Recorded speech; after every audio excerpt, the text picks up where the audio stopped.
Assalamualaikum warahmatullahi wabarakatuh and good day to my fellow lecturers. I'm Sharifah Nadrah and today I'm going to present my proposal with the title Cadmium Exposure Effects on the Morphometric and Gravimetric Indices of Oreochromis niloticus. So this is the outline for the proposal. Let's jump right into it. So for the introduction, heavy metals are elements which are in organic chemical hazard with a density greater than 5 grams per centimeter cube. And the usage of heavy metals could potentially pose a threat to the human health. So, what is the definition of cadmium? It is a naturally occurring metal situated between zinc and mercury in the periodic table. And according to the Agency for Toxic Substances and Disease Registry, cadmium is the 7th most toxic heavy metal. And according to the International Agency for Research on Cancer, cadmium is categorized under Group 1, which is carcinogenic to humans.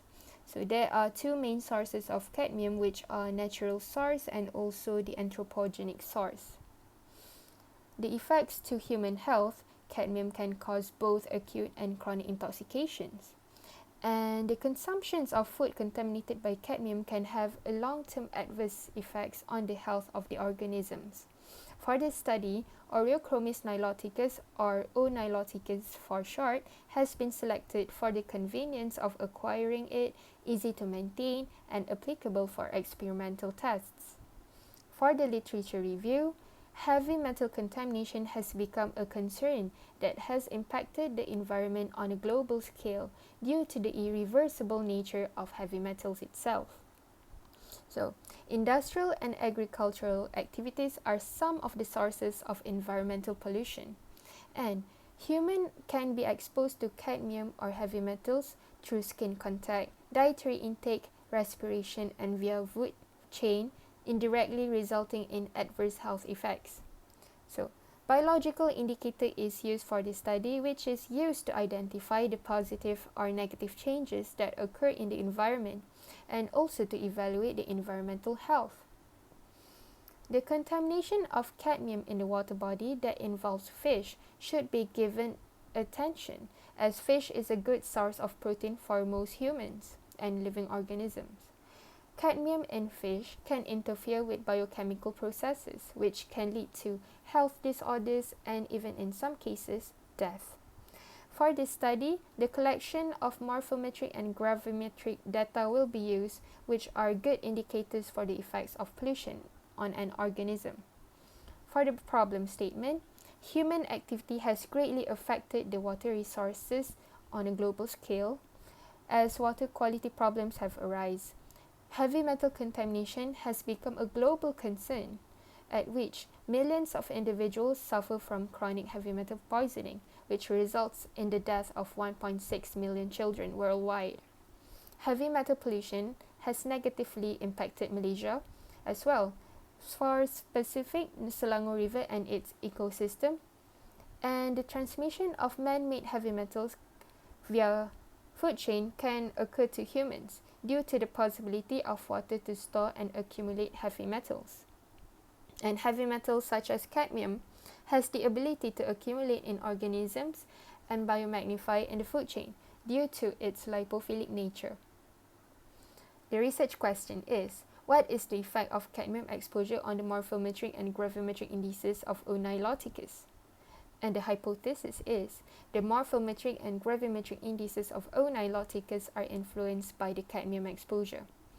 The general objective for the study is to study the effects of cadmium exposure on the morphometric and gravimetric indices of O niloticus.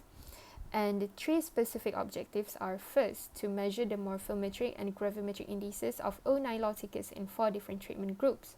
Second would be to determine the effects of exposure time on the morphometric and gravimetric indices of O niloticus in 4 different treatment groups. And the third one would be to compare the exposure time and different cadmium concentrations on the morphometric and gravimetric indices of O niloticus. Why is this study should be conducted?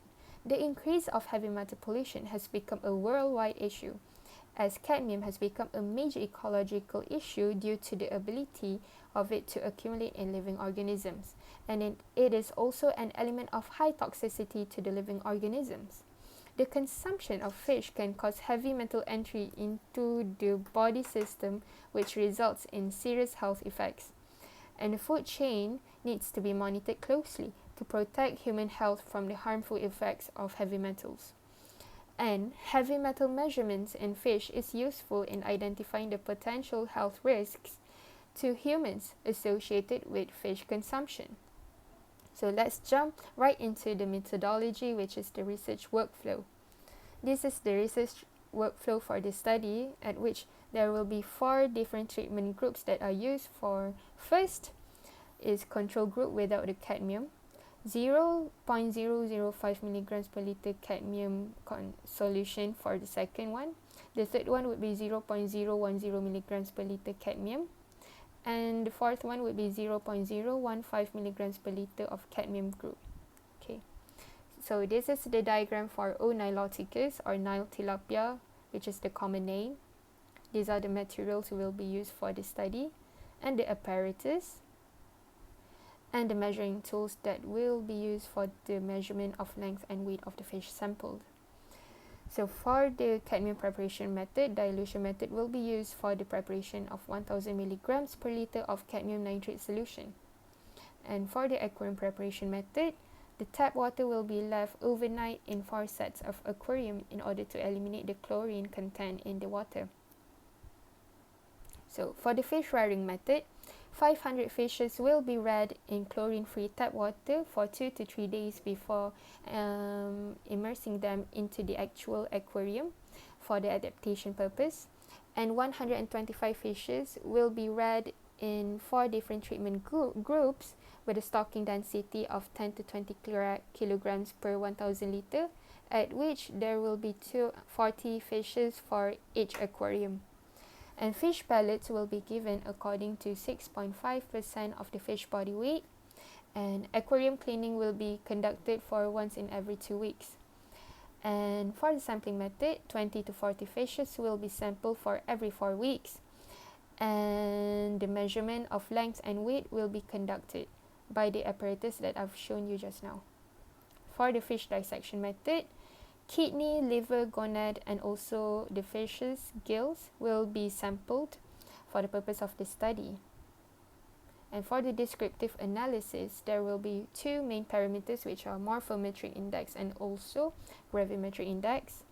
So for morphometric index, scaling coefficient, which is SC, will be used to identify the difference in the fish population growth, at which the value of B, which resembles SC, will be obtained in order to calculate the condition factor, which is to determine the wellness of the fish population.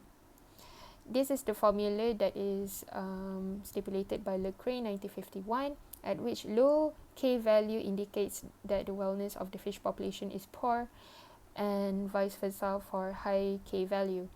And for the gravimetric index, there will be 4 mini parameters that are measured, which are gonadosomatic index, hepatosomatic index, rhinosomatic index, and also gills to fish weight ratio, which is to identify the changes in the weight of organs.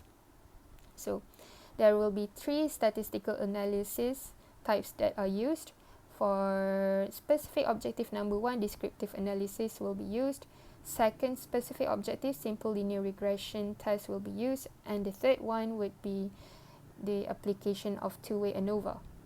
And this is the research timeline that I will be referring to complete the research within the stipulated time. And the conclusion is there is a significant difference between the cadmium exposure and the morphometric and gravimetric indices of O niloticus in 4 treatment groups. Second, the exposure time of cadmium influences the morphometric and gravimetric indices of O niloticus in 4 different treatment groups. And third one, there is a significant difference between the exposure time and different cadmium concentrations of the morphometric and gravimetric indices of O niloticus. So these are the references that I use for the purpose of the study to obtain the information regarding the study. Alright, so thank you. That is all from me. Thank you and have a nice day ahead.